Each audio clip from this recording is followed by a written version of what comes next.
Olá, seja muito bem-vindo à continuação do curso de Introdução à Bíblia Sagrada.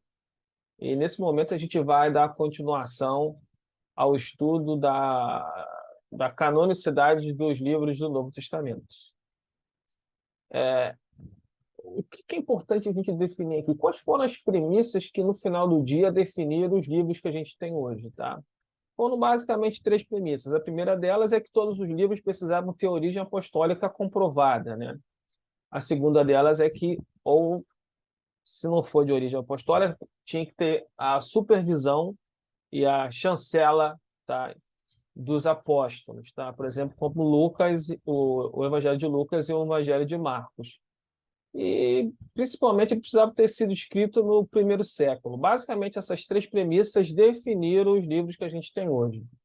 Todavia, a gente não pode esquecer que, naquela época, a igreja lutava com o gnosticismo, né? E era uma tentativa de deturpar, né, a visão dos apóstolos a respeito da leitura que eles fizeram de Jesus Cristo, né? Então tinha muita heresia rolando por aquele tempo e muitos outros livros foram sendo escritos dizendo que eram de fato de origem apostólica e tudo mais, enfim. Então foi uma grande guerra, na verdade, espiritual para a gente definir de fato quais os livros que a gente de fato ia aceitar como canônicos, né?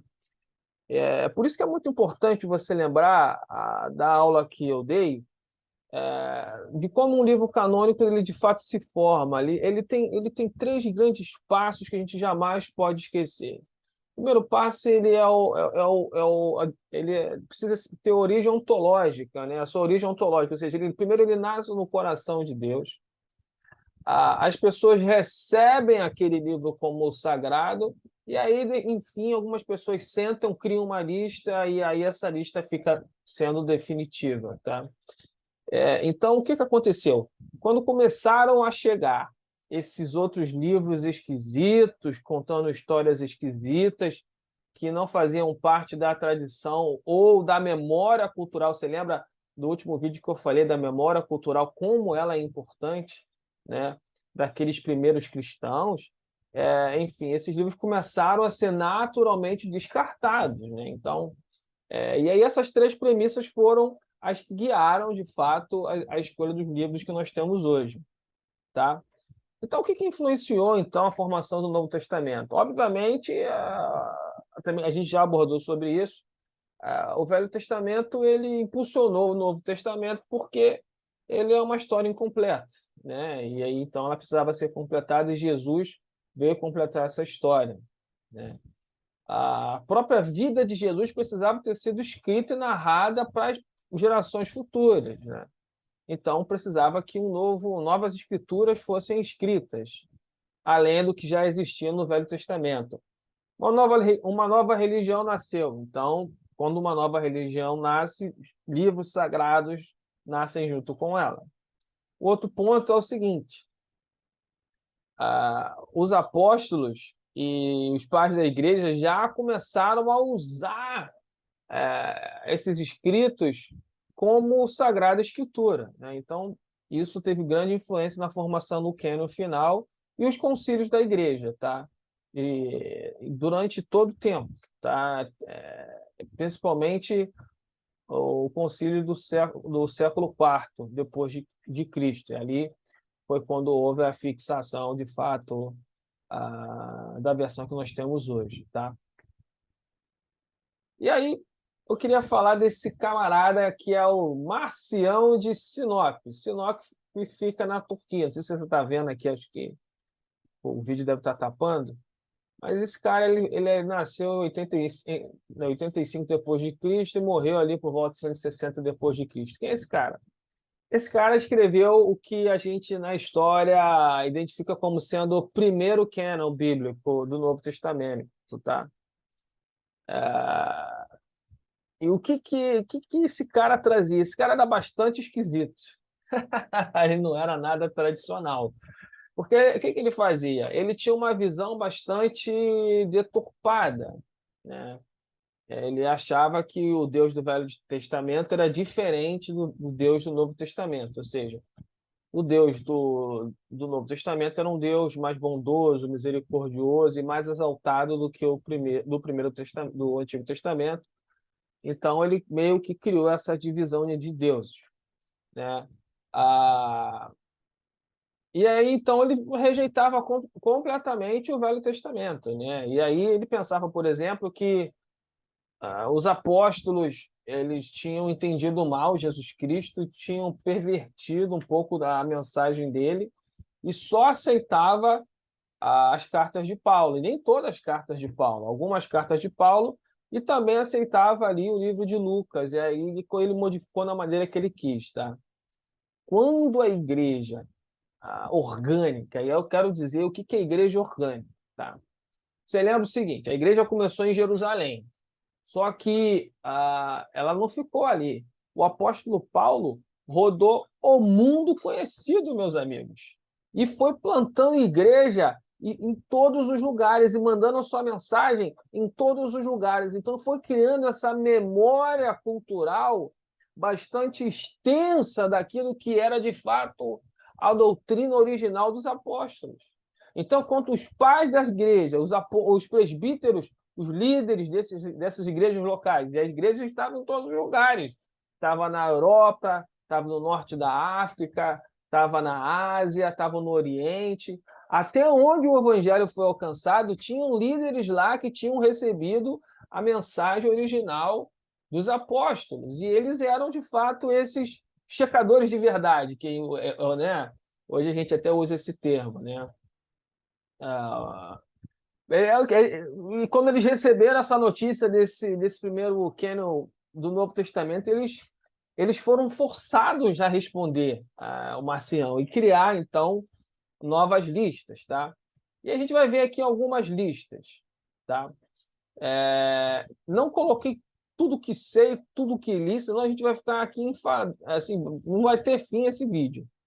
Mas eu separei algumas aqui que eu acho importante, né? O primeiro ponto que eu dei essa lista que eu quero que você veja é o seguinte, ó. Do número 1 ao número 20, em todo o tempo, desde do segundo século até aqui os últimos dois, o quarto século, tá?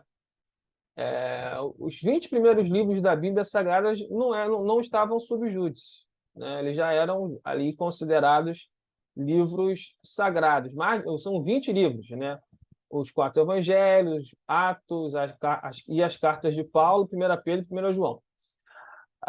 Não havia consenso, de fato, do livro 21 ao 27, que são Tiago, 2 Pedro, 2 João, 3 João, Hebreus, Judas e o próprio Apocalipse, veja você.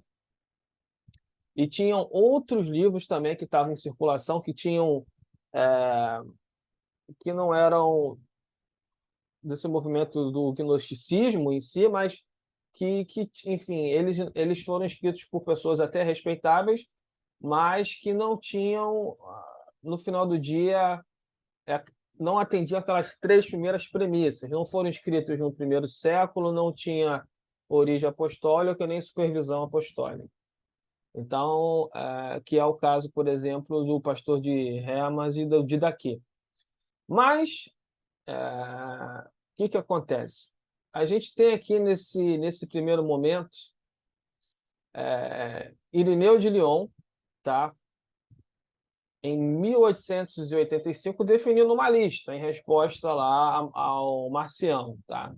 E nessa lista ele continha lá os 20 livros que eu já mencionei, o Apocalipse e o Pastor de Hermas como sendo um livro sagrado. Então, são no cânon do Irineu de Lyon, da França, e eu quero que você preste atenção aqui nos países, tá? Você vai ver que foi um movimento global, tá? Aconteceu na França por esse pai da igreja, e ele lá definiu 22 livros. Esse cânon de Muratoriano, tá? Ele foi escrito ali por volta de 170 ou 210 depois de Cristo, e na verdade o autor foi o Ludovico Muratori, tá? Essa lista de livros que você está vendo aí, ela foi encontrada na verdade numa biblioteca ambrosiana em Milão por volta de 1700, tá? Mas a data de criação dela é por volta de 170, 210 depois de Cristo.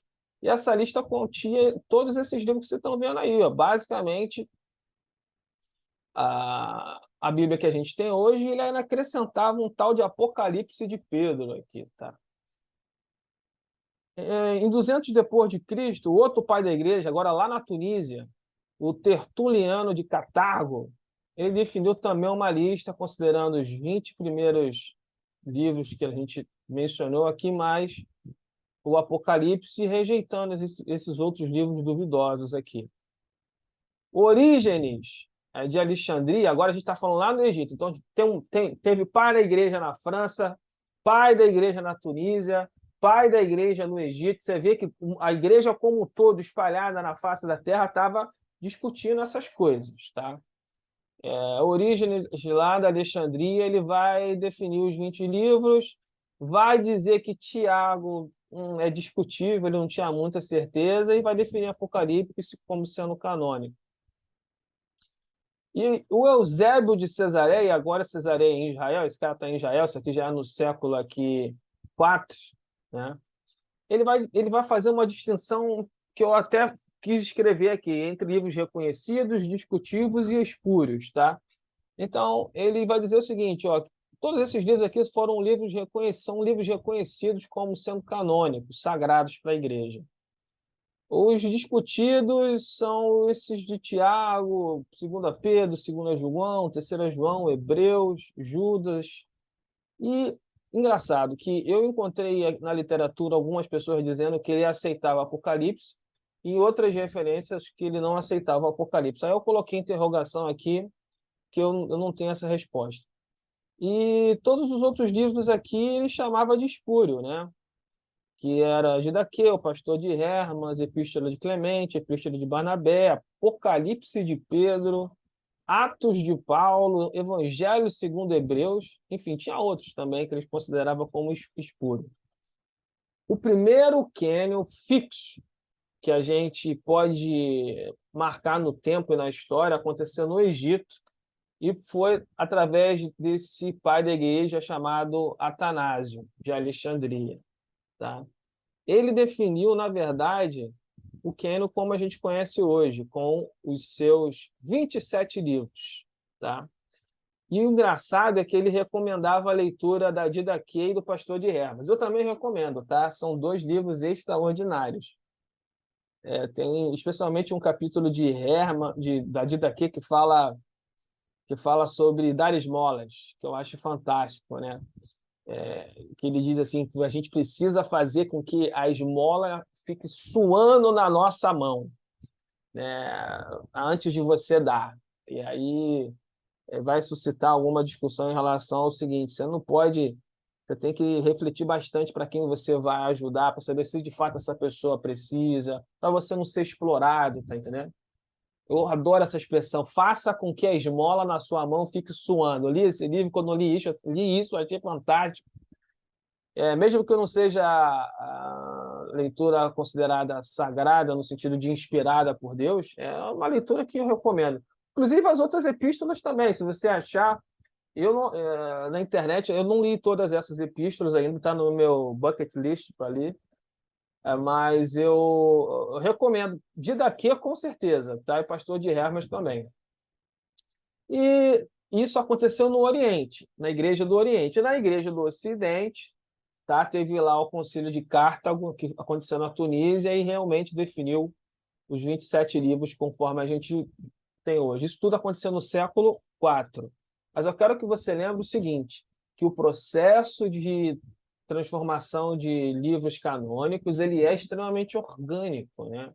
Primeiro Deus inspira, as pessoas recebem, e o tempo vai passando, e a igreja, naturalmente sendo guiada pelo Espírito Santo, ela vai tomando as suas posições, né?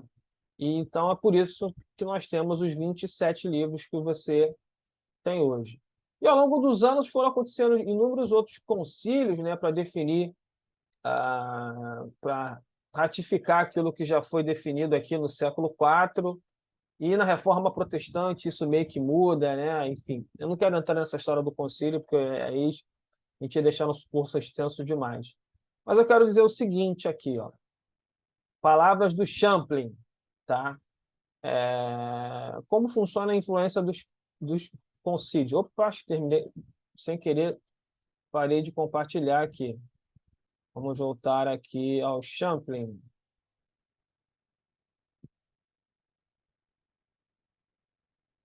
Opa, aqui. O que ele diz sobre a referência dos concílios? Pode-se dizer que os concílios não formam o cânon, e de fato não formam, mas tão somente tiveram ou têm a função de declarar a opinião geral das igrejas, em diversas partes do mundo, servindo por si mesmo para consolidar e oficializar essas opiniões. Foi o que eu disse. Tinha pai da igreja no Egito, pai da igreja na França, em Lyon, pai da igreja em Israel, pai da igreja na Tunísia, pai da igreja na Etiópia, pai da igreja no Oriente, conversando sobre essas coisas. E aí, um belo dia, enfim, nasce um cânon, né? Eles acabam todo mundo entrando em acordo e cria sua lista, tá? Então, vamos fazer um resumo geral daquilo que a gente já viu até agora, tá? No primeiro século, os apóstolos, né, eles consideravam que as escrituras que os livros que eles escreviam eram escrituras sagradas. Isso foi discutido na primeira parte do estudo do Novo Testamento. No século II, a gente já tinha uns 20 livros já definidos como sendo canônicos, tá? No século III, depois de Cristo, a gente já tinha ali uns 27 livros já aceitos. O pessoal ficava na dúvida no livro de Tiago. Eu mesmo tenho um pouco de dificuldade com o livro de Tiago. O livro de Tiago, parece que ele foi escrito para confrontar as epístolas de Paulo, né? Porque o que acontece? As epístolas de Paulo, ele declara que a salvação é pela graça por meio da fé, né?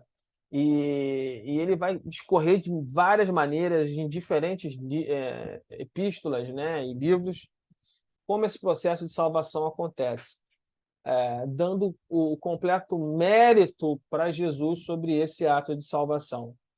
E Tiago, se você lê ele de uma maneira superficial, parece que ele entra em confronto com o livro com o entendimento do apóstolo Paulo. Então a gente tem duas saídas em relação ao livro de Tiago. A primeira é a seguinte: a primeira, a gente pode admitir que nem todo mundo tinha o mesmo nível de revelação a respeito das coisas de Deus. Isso é um fato. Se você pegar o Velho Testamento, por exemplo, o Pentateuco não fala nada de alma, vida após a morte. Toda essa ideia foi sendo evoluída. As chamas do inferno, por exemplo, foram acesas lá quase depois aí, da volta do exílio, né? Ninguém falava de inferno, não existia isso para o povo judeu, né? Tanto é que as pessoas vão dizer que essa ideia de inferno, os intelectuais vão dizer que essa ideia de inferno, desse dualismo entre Deus e o diabo, nasceu aí com os zoroastras, né? Porque essa era a religião lá dos medo-persas, dos babilônicos, enfim. E aí, quando os judeus tiveram contato com essa nova religião, eles trouxeram essa ideia de dualismo, enfim, e desenvolver. E aí, a ideia de céu, inferno, essas coisas foram se desenvolvendo, tá? Então, a gente pode assumir que, de fato, nem todo mundo teve o mesmo nível de revelação, tá? Não sendo ortodoxos aqui.